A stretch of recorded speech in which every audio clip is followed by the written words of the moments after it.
você, tem o hábito de ler o rótulo dos alimentos antes de comprá-los? Já ouviu falar no põe no rótulo? Para falar sobre esse assunto, eu recebo a advogada e padeira. Sim, senhor, você entendeu muito bem, padeira. Função que Maria Cecília faz por necessidade, já que seu filho, Rafael, é o seu filho caçula, ele sofre de alergia alimentar múltipla, como milhares de crianças pelo Brasil.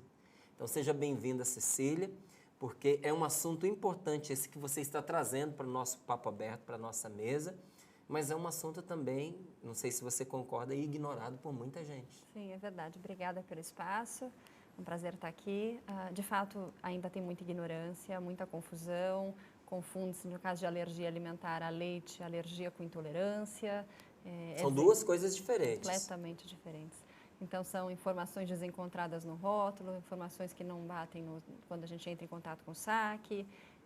Então, a nossa intenção com a campanha é fazer com que haja maior informação sobre a alergia alimentar, os desafios do rótulo, os desafios que os alérgicos vivem para entrar num estádio, eventualmente, para ir a um restaurante. E essa é a nossa intenção, é sensibilizar a sociedade para a gente conseguir ter mais informação e multiplicar essa informação. Quando se faz uma comparação entre intolerância e alergia, qual que é mais grave? Mais grave é que acontece comigo, mas na realidade tem sim. A alergia é mais grave porque em alguns casos a alergia pode levar à morte. A intolerância, além de não ter esse grau de risco tão elevado, existe a possibilidade de você tomar uma enzima e reduzir o efeito da reação. Né? E a alergia alimentar não. Você só vai depois tentar combater o que aconteceu de reação. Então, se fechou a glote, uma adrenalina para abrir a glote, ou no caso do meu filho, um refluxo, uma diarreia, uma medicação para aplacar um pouco isso, mas a reação ela vai acontecer. Não, eu já imaginava, eu quis te fazer essa pergunta, porque às vezes a pessoa acha que é uma simples intolerância e por negligenciar pode levar o outro à morte, né? Principalmente no caso de uma criança que depende do pai e da mãe para socorrê-la. Por vezes passa aquela informação, mas é só um pouco, né? E só um pouco para o alérgico é muito. Só um pouco é o suficiente, às vezes, para disparar o gatilho da reação alérgica. Olha só. E você passou por situações assim com o seu filho, né? Conta pra gente como foi que você descobriu que o seu filho era alérgico. Com 1 mês e meio de vida veio o diagnóstico do Rafael. Por sorte, a gente passa com uma gastropediatra e ela rapidinho identificou os sintomas, mas o que ele tinha era um refluxo oculto. Então, ele dormia mal, ele mamava mal, ele tinha sangramento nas fezes. Ele sempre ficava choroso, era uma criança então rotulada, eu falando de rótulos, naquela época ele já tinha recebido o rótulo dele com poucos dias de vida, uma criança que demandava muito, uma criança chorona, nem toda criança dorme bem.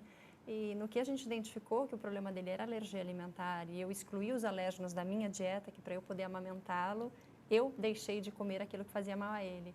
Ele passou a ser aquela criança com um rótulo quase que o oposto, uma criança calma, uma criança que dorme bem, uma criança que vai em qualquer colo, uma criança que sorri.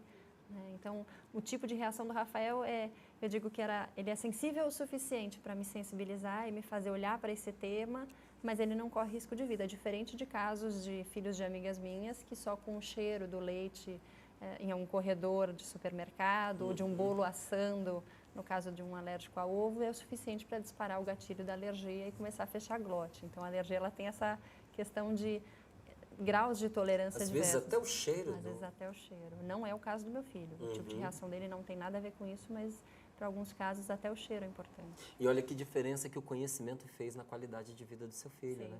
sim. Que você diz aí, foi uma mudança radical na vida dele a partir do momento em que você eliminou aqueles alimentos que causavam alergia. E foi nessa época que eu virei padeira, porque os rótulos dos pães não traziam informação, o saque, quando eu consegui descobrir... Você não podia correr riscos. Quando eu consegui descobrir que não bastava eu ler os rótulos e que eu precisava entrar em contato com saques para confirmar se existia traços de alérgenos, que são aquelas pequenas partículas que ficam pela contaminação na linha de produção, e disseram, não, é melhor você não dar para o seu filho, ou você não consumir na época, então eu aprendi a fazer pão.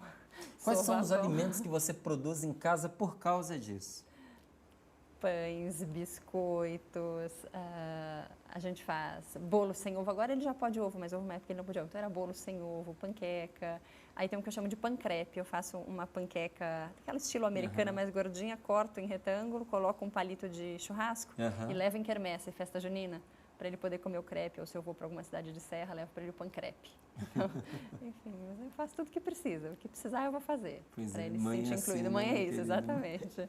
E há quanto tempo existe o Põe no Rótulo? O Põe no Rótulo tem 4 meses de vida. Como 4 campanha. meses? Ele é uma criança novinha ainda. Pois é. Mas a campanha, ela nasce de uma articulação das mães que já tem um pouco mais de tempo. Mas como campanha Põe no Rótulo, página no Facebook e tudo mais, tem 4 meses. O movimento ele começou na internet. Começou na internet. Só que rapidamente ele ganhou expressão. Ganhou. Né? Vocês esperavam por isso? O que eu acho é o seguinte, esperar sim, mas não nessa velocidade. Esperar sim porque o tema é relevante, o tema é urgente, a gente está falando de saúde, de criança, de informação, mas não em 4 meses.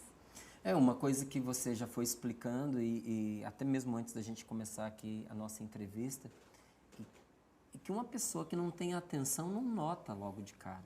É que não existe uma padronização sobre os rótulos, né? Não. As informações estão em diferentes lugares. Estava me contando que você tem que fazer uma verdadeira busca, uma caça à informação, sim, dependendo do produto, é isso mesmo? É um caça-tesouro, né? Quando quem achar a lista de ingredientes primeiro já ganha aqui 3 pontos, né? Já pode avançar 3 pontos no tabuleiro. Porque às vezes está embaixo, às vezes está numa torção, às vezes está embaixo de um lacre, e aquela letra pequena, tem um monte de informação, mais vitamina, mais aquilo outro, mas a informação de ingredientes está difícil de achar. E quando acha, ainda tem que entender o que está escrito. Então, que caseinato de sódio é leite, que proteína hidrolisada de caseína é leite, que albumina é ovo, que lecitina tende a ser de soja, que gordura vegetal tende a ser de soja. Então, você vai virando ali um engenheiro de produção, nutricionista, perito, para conseguir descobrir se aquele produto é ou não é seguro para o consumo do seu filho. Isso sem falar nos traços, que são aqueles resquícios da linha de produção, certo, que nem sempre estão rotulados. E aí a gente vive mais um desafio. O rótulo do produto que informa a presença dos traços, ao lado daquele outro produto que não informa, o que não significa que os traços não estejam lá, ele só não informa. E aí você acha que aquele produto é seguro, leva para casa, teu filho consome e reage.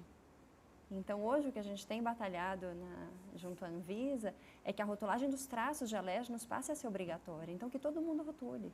Se tem risco de traço, qualquer produto apareça, para a gente não ter esse desnivelamento de informações. Alguns produtos dizendo que tem traços, outros só omitindo, mas os traços estão lá. Essa é uma das mudanças que vocês querem. Sim. Existem outras mudanças que vocês querem também nos rótulos? Que sempre que houver a presença do alérgeno, ele seja mencionado com uma nomenclatura acessível. Então, que se escreva caseinato de sódio, não tem problema. Coloque entre parênteses leite. Mas que diga, ou entre parênteses, ou melhor do que isso, a Anvisa veio com uma proposta ótima que está em consulta pública, é um quadro de moldura com fundo branco, escrito alérgicos, contém leite. Melhor ainda, porque eu não preciso mais ficar revirando o produto inteiro.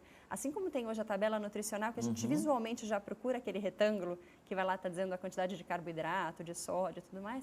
Se a gente tiver essa informação sobre os alérgenos nessa moldura de fundo branco, o número de acidentes tende a reduzir drasticamente. Os acidentes são muitos? São. Existe uma pesquisa do Instituto da Criança aqui em São Paulo que fala que está na ordem de 39,5%.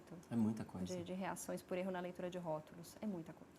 E sempre é risco. Não quer dizer que vai levar, mas sempre com risco de morte. Porque quando se fala de alergia, você depende da violência da reação, não é isso? Depende do tipo de alergia que a pessoa tem. Existem alguns tipos e da violência da reação. Sem dúvida, mas é um risco que não se quer correr, não sem a consciência, porque às vezes você pode até fazer, eu vou correr esse risco, mas eu estou do lado do hospital, eu tenho a medicação, eu preciso fazer um teste de tolerância, ver se meu filho já está tolerando. Essa é uma forma de você fazer esse risco, mas você fazer esse risco sem saber... Pois é, não dá, né? É uma roleta Você falou russa. aí, usou um exemplo em relação ao seu filho, que foi o do ovo. Em relação ao ovo, ele também era alérgico? Quando eu não sabia que o problema dele eram os traços de leite e soja que eu ainda consumia, a gastro foi orientando a excluir outros alérgenos. Então, chegou uma dada altura que eu já não comia leite, soja, ovo, castanhas, que se chamam oleaginosas, amendoim, peixe, crustáceos, carne de porco, milho, aí já começa por minha conta, milho, maçã, pera. Quando eu excluí maçã e pera, a pediatra já estava enlouquecida comigo. Ela disse assim, não, tem algum furo que você está fazendo na dieta? Você está controlando mesmo os traços? Eu falei, eu leio os rótulos. E aí, conversando com outras mães mais experientes na época, elas disseram, mas você liga no saque? Eu falei, ligar no saque para quê? Os rótulos informam? Não são todos. Como não são todos? Então, por que esses informam, né? E aí, o que eu fui pesquisar e tudo mais, enfim, passei a ligar no saques e ver que eu tinha um monte de furo na minha dieta, era fermento com traço de leite, era batata com traço de leite, aquelas batatas de pacote, né? Com traço de leite. No que eu cortei isso, eu voltei a introduzir os outros ingredientes, só parei no leite, na soja, e porque é mais alergênico e por cautela, amendoim, oleaginosas e crustáceos. Mas voltei a consumir peixe, voltei a consumir isso tudo.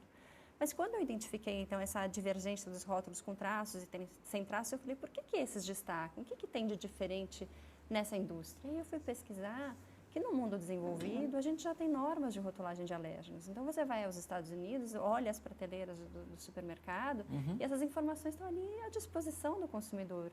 A mesma coisa na Europa. Você vai na Europa, a legislação já exige há quase 10 anos que os rótulos prevejam isso. Igualmente na Austrália, na Nova Zelândia, no Canadá, no Japão, no Chile. E assim, eu falei, por que o Brasil está atrás disso? Não pode, né? E aí fui, então, fazer a minha... Eu estava já no doutorado em Direito Constitucional. Joguei fora o que eu estava escrevendo, que nem importa qual é o tema. E falei, eu vou escrever sobre o direito à informação, enfocado na população com alergia alimentar, sob o prisma do direito à saúde e direito à alimentação adequada. E então fui fazer análise do direito comparado, da legislação desses outros países, de casos que já tenham aparecido no judiciário, enfim. Aí foi muito com base nisso que a gente foi formulando a argumentação da campanha Põe no Rótulo. Né? Foi daí que... Muitas pessoas elas são intolerantes à lactose, não é? Ao comprar e consumir esses produtos que não informam, que você nos disse aqui, existem muitos, não é? Que não trazem essa informação em seus rótulos. Qual é o procedimento correto que a pessoa deve seguir? A pessoa que tem intolerância à lactose, ela não pode consumir a lactose, então ela tem alguns produtos que já vêm sem a lactose, vêm essa informação. São produtos que são direcionados a um público diferente dos alérgicos. Os alérgicos à proteína do leite geralmente não podem consumir esses produtos para intolerante à lactose. Mas se por qualquer razão a pessoa com intolerância à lactose consumiu um produto, não tinha essa informação, de alguma razão, ela pode buscar os direitos dela no judiciário, pode entrar em contato com a empresa, pedir esclarecimentos e tudo mais. Mas no caso da pessoa com alergia alimentar, o problema é o risco que ela corre, assim, que não vai ser uma indisposição, um refluxo apenas, ou eventualmente uma dor de barriga, né? Algumas pessoas podem ter uma reação mais séria e aí, às vezes, não tem indenização que pague. Ah, não mesmo. É Então, a vida da pessoa, a gente quer né? essa informação antes, a gente não quer trabalhar na indenização, no processo, a gente quer trabalhar na precaução. Salvaguardar a vida da pessoa, Claro. não é? Os alimentos com maior reação alérgica, alguns deles você foi citando aqui para nós. Nós podemos dizer que são leite, ovo, soja, trigo, amendoim, camarão? Sim, 90% das reações alérgicas, de acordo com as pesquisas internacionais, são a leite, soja, ovo, amendoim, oleaginosas, que são as castanhas, né, como um todo, crustáceos, peixes e os cereais que contêm glúten, especialmente o trigo. O quadro alérgico da pessoa ele pode modificar com o tempo? Por Pode. exemplo, uma pessoa que não demonstrava reação alérgica, de repente vem a demonstrar, uma pessoa que tinha alergia, de repente ela passa a não ter mais aquela reação alérgica? Tudo pode acontecer em matéria de alergia. Então, a gente tem um caso no grupo de uma mãe de Brasília que acabou de entrar no grupo, o filho dela nunca teve alergia alimentar nenhuma, nada que ela tivesse identificado, e ele, num prazo de 2 meses, há cerca de 1 mês, mês e meio talvez, mas num prazo de 2 meses ele teve 2 choques anafiláticos, um com peixe e um com ovo. Ele nunca tinha tido nada. Choque anafilático. Então, uma criança de 8 anos que ia em qualquer festa, ia para casa de qualquer amigo, Já comia comia qualquer qualquer coisa. fica no integral na escola, de repente se vê com a mãe tendo que carregar uma caneta de adrenalina e ficando ali do lado da cantina, tensa, porque essa criança está consumindo um produto que está sendo feito a partir de matéria-prima não rotulada, né, ou rotulada de forma insatisfatória. Essa mãe entrou de cabeça na nossa campanha, lógico, né? Assim como a gente tem casos de crianças que eram bastante sensíveis e começam a tolerar a proteína do leite quando assada a 180 graus por 30 minutos. Então, o grau de tolerância ou de intolerância à alergia pode ir diminuindo um pouco. Então, tem crianças que eram muito sensíveis, mas agora já não reagem ao cheiro. Né? Assim, ainda não podem consumir, mas no toque já não deforma. Então, a gente tem todo esse avanço e por isso é importante ter o acompanhamento médico muito de perto. Um médico que realmente conheça. Há pediatras ótimos, mas às vezes, no caso de alergia alimentar, vale a pena procurar um bom alergista, se o tipo de reação é desses de pele ou de anafilaxia, ou um bom gastropediatra, pensando sempre em criança, que é o foco que eu tenho, né? Mas procurar um bom gastropediatra para acompanhar as reações relacionadas ao sistema gastrointestinal, porque o tratamento ele é muito caso a caso. E uma coisa importante de se saber, porque às vezes a gente fica à margem de uma campanha dizendo isso não me toca, não é? Não é a realidade da minha família, não é hoje, não é? Mas pode ser amanhã. E inclusive é importante saber porque você pode ver, até de certa forma descuidado, porque tem um filho que já está nos seus 8, 9 anos e nunca manifestou nenhuma reação alérgica, e achar que ele está imune e de repente o que ele está tendo é uma alergia e você pensar que é uma outra coisa, não é? Se você tem ali o alimento rotulado diante de um quadro aí de anafilaxia, não é? Você pode de repente identificar que tem ali um dos alergênicos, não é? E já fazer essa associação com mais facilidade. Não é? Então, uma coisa importante. Muitos alimentos do nosso café da manhã, não é, contém leite, como, por exemplo, os pães, os biscoitos, os bolos, tudo naquilo que você ficou especialista, não é? Cremes, requeijão, achocolatados, além do próprio leite. Não é? Então, quem está nos ouvindo fica pensando assim, meu Deus, o que será que se come na casa dessa mulher? Não é? Até naquela época em que você pecou por excesso ali, que você foi obrigado a retirar muitas coisas porque você não lidava ainda com os traços, não é? O que vocês comiam? Como é que você substituía esses alimentos que precisaram ser retirados da sua mesa?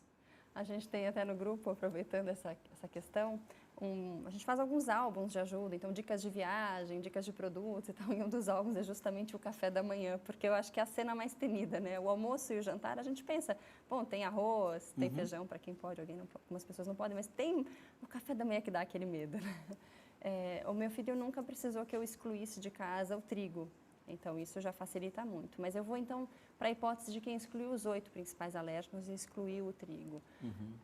Essas famílias consomem muita tapioca, batata doce como carboidrato, né? Tapioca, batata doce, milho, para quem pode. Mas dá para fazer bolo sem ovo, então cada ovo num bolo você substitui por uma colher de vinagre branco, de maçã.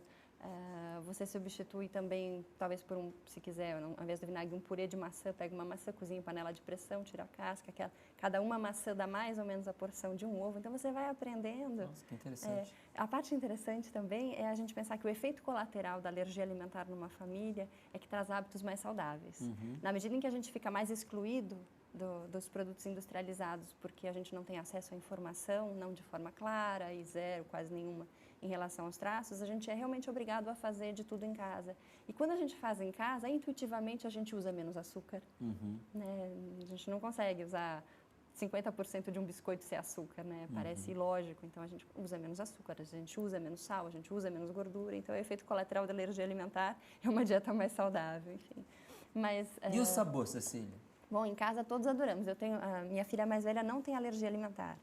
E eu gosto quando ela é um termômetro, porque como ela pode qualquer coisa fora de casa, então ela está com o paladar. Tá gostoso, assim não aí tá. Outro dia eu fiz um brigadeiro de inhame, um purê de inhame, óleo, um chocolate em barra que é 0 leite e 0 soja, e mistura, enfim. E aí ela falou, mamãe, eu não gostei desse brigadeiro, eu amei.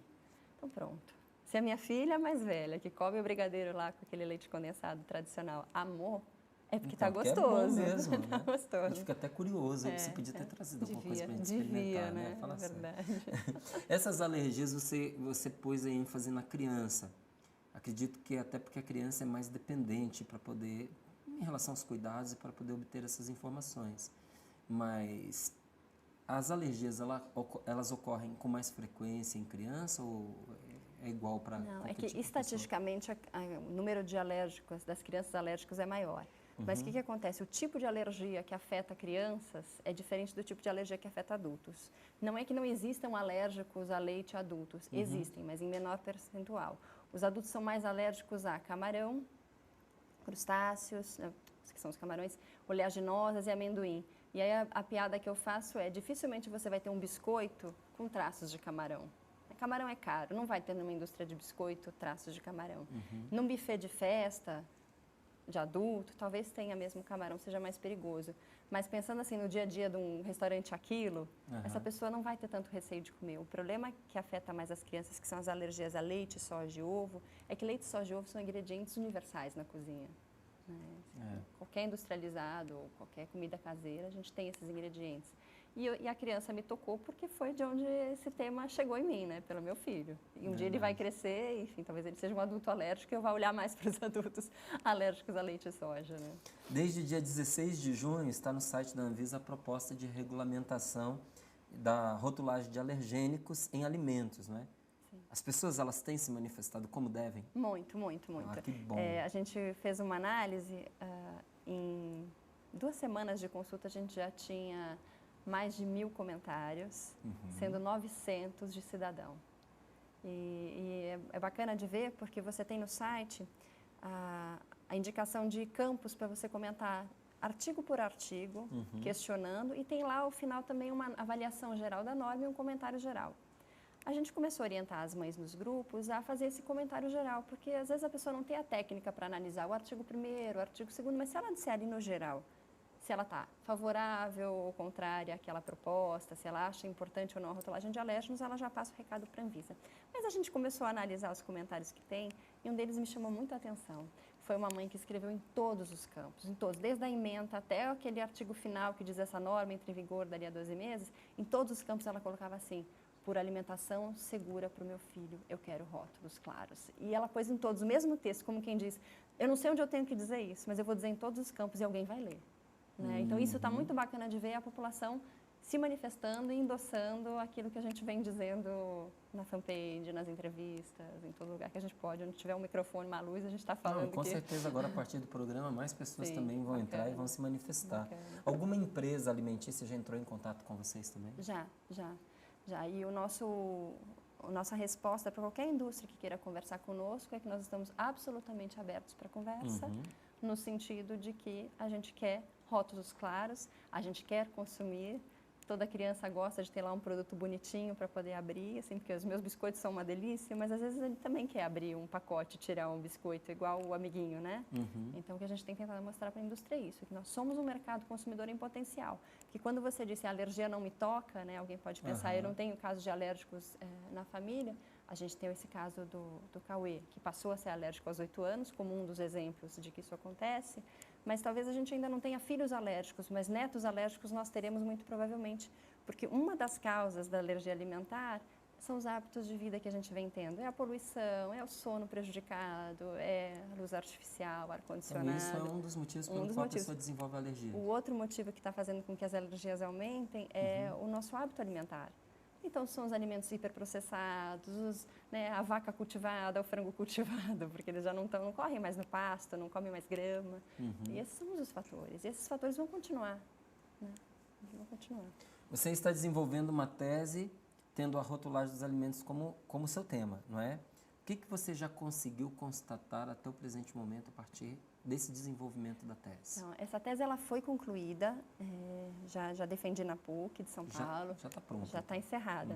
Assim, agora, o que eu estou fazendo é verificando se houve alguma alteração, alguma mudança, alguma evolução, pesquisando mais temas e tudo mais. Mas o que a gente conseguiu identificar na pesquisa e em debates com a orientadora e depois com os professores na banca, é essa constatação de que o Brasil está atrás e que o Brasil precisa correr atrás para que haja normas de rotulagem no Brasil. Mas o outro argumento, e esse é muito importante, que vale a gente orientar quem está escutando e quem está vendo o programa, é que ainda que a gente não tenha ainda as normas que obriguem a declaração dos alergênicos, esse consumidor não está descoberto. A gente tem o Código de Defesa do Consumidor, que obriga o fornecedor a prestar informações. O consumidor tem direito de receber as informações que ele pedir. Então, se ele ligar para um saque e pedir informações, ele pode pedir confiante. E se o saque responder, eu não tenho essa resposta, pergunta para o seu médico, ele tem que se sentir empoderado para insistir nessa pergunta, pedir para falar com o responsável técnico ou, no limite, entrar em contato com algum órgão de defesa do consumidor para, de repente, embasar esse questionamento, entrar em contato com a Anvisa. Igualmente, se houver algum acidente, se quiser ir atrás da indústria, pedir algum tipo de reparação, tem suporte no Código de Defesa do Consumidor. Você veja, o rótulo ele é importante não só para o consumidor, para a própria empresa, para a própria indústria. Claro. Entende? Ela vai se proteger de receber aí um processo, entende? Por ter, de repente, ceifado uma vida, porque eu acho que qualquer empresa séria se sentiria constrangida, entristecida de ter no fornecimento de alimento, que eu acredito que lá atrás, na origem da empresa, tinha pelo menos uma boa intenção. Eu viajei com um senhor outro dia Ele dizia assim, ele é muito simples, mas um homem muito capaz e muito rico. Nós dividimos poltronas ali no avião. E ele estava um pouco chateado porque a filha dele queria ser médica. Ele dizia assim, mas medicina não dá dinheiro. Entende? Eu queria que a minha filha fosse advogada. Olha, você ia estar bem na fita com ele. Não dá dinheiro, conta para ele na próxima viagem. Mas por causa da empresa, né? Ele falou assim, eu queria que a minha filha fosse advogada, que ela fosse administradora, empresarial e tudo mais. E acredita que ela respondeu para mim que ela não vai se formar para ganhar dinheiro, porque dinheiro eu já ganhei o suficiente para ela, que agora ela quer dedicar a vida dela ao cuidado das pessoas que não têm condições de pagar um médico. Aí eu falei para ele para respeitar a missão da filha dele, né? E eu acho que ele ficou refletindo sobre missão e aí ele me deu uma resposta, que ele trabalhava com o que trabalhava por duas razões. Uma pessoa de um senso humano muito grande também. Ele disse assim, eu produzo alimento porque as pessoas precisam comer. E eu produzo emprego porque as pessoas precisam trabalhar. Então, o pano de fundo da vida daquele homem era um bem. Ele queria fazer um bem. E, com certeza, muitas dessas empresas nasceram de uma boa ideia, de uma boa intenção. Isso não pode se perder assim, não é? E, então, eu acredito que fere, em grande parte, a identidade dessas indústrias, tirar a vida de uma pessoa por causa de uma negligência como essa. E eu acredito que devia ser dispensável uma lei que obrigasse. Acho que tinha que ser a iniciativa de cada empresa de ser clara nessas informações. Como eu enxergo isso? Eu enxergo que hoje não está lá porque ela não sabe que isso é importante. E agora a gente está informando, isso é importante. Que bom. E ela está a fim de colocá-la, só quer saber exatamente como e tudo mais. Mas mais um recado que eu deixo aqui é que o excesso de cuidado também, do tipo, vou rotular tudo porque aí eu não corro risco, também é uma negligência. Então, rotular demais... A informação se perde ali no meio, né? Então, de repente, você dizer assim, bom, para não correr risco nenhum, eu vou dizer que tem todos os alérgenos ou traço de tudo, e aí eu não corro risco nenhum. Isso também é negligenciar. É o mercado consumidor que quer consumir. Acho que a gente pode adotar boas práticas nas linhas de produção e fazer bem a lição de casa e rotular aquilo que precisa ser rotulado e não rotular aquilo que não precisa ser rotulado. Com certeza. O 0800 saque de muitas empresas funciona? Bom, o último que eu tentei não atende telefonemas de celular e geralmente quando eu estou no mercado lendo os rótulos eu preciso acessar a empresa. Então, essa seria a minha primeira resposta. A segunda resposta é, eles não são 24 horas. Nem precisariam ser se essas informações estivessem no rótulo, mas como não estão, o fato de não ser 24 horas também nos atrapalha. O terceiro fator, muitas vezes a gente entra em contato e recebe só a informação. Senhora, a informação sobre os ingredientes está no rótulo. Eu digo, não, mas eu preciso saber sobre os traços. Os rótulos eu já li. Eu preciso saber se tem risco de traços. Senhora, pergunte ao seu médico. Meu médico não trabalha nessa indústria, ele não conhece o processo fabril, eu preciso que você me diga. Claro que a gente tem indústria que sabe responder, a gente tem saques bem informados, mas a gente convive muito com esse tipo de saque. E um saque que não está ali no chão da fábrica, é um saque que às vezes é terceiro, está em outra cidade. A gente teve um caso no grupo de uma criança que comeu uma linguiça que tinha traços de leite. É justamente aquela criança que não pode sentir cheiro. Ela começou a vomitar, vomitar, vomitar. A mãe, na dúvida, se é virose não importa, mas já deu-lhe o antialérgico. Se for virose, mal não vai fazer. E interrompeu o processo. Era uma reação alérgica. Ela tinha ligado no saque antes de dar para ele a tal da linguiça. Voltou a ligar no dia seguinte, sem nenhuma intenção de eu vou matar, eu vou processar, nada disso, porque boa parte das mães do grupo não está com esse interesse. A gente quer saber só o que pode dar, né? E aí ligou lá na empresa e disseram, ai senhora, nos equivocamos, tem traço de leite e tal. Não dá para se equivocar com isso. Não dá. Né? Então, deixar isso na mão do saque é muito arriscado, porque o saque está muito fora da linha de produção. Então, quem tem que passar essa informação é o rótulo, porque o rótulo é validado por aquele que participa da linha de produção, do processo, desde a identificação de quais ingredientes vão naquele produto, até como é que vai ser feito e tudo mais. Não é o saque que tem que validar isso, é perigoso até para a indústria deixar isso para o saque. Certamente. Cecília, eu quero te agradecer, viu? Eu que agradeço. Porque uma situação que com certeza trouxe dificuldades, mas muitos benefícios na sua vida, hoje partilhada aqui nessa mesa, está trazendo muitos benefícios para tantos que estão acompanhando. Então, obrigado pela sua disponibilidade e por esse trabalho que você está fazendo que agora já extrapolou o âmbito da sua família, porque você tem conhecimento suficiente para cuidar dos seus. Sim, né? sim.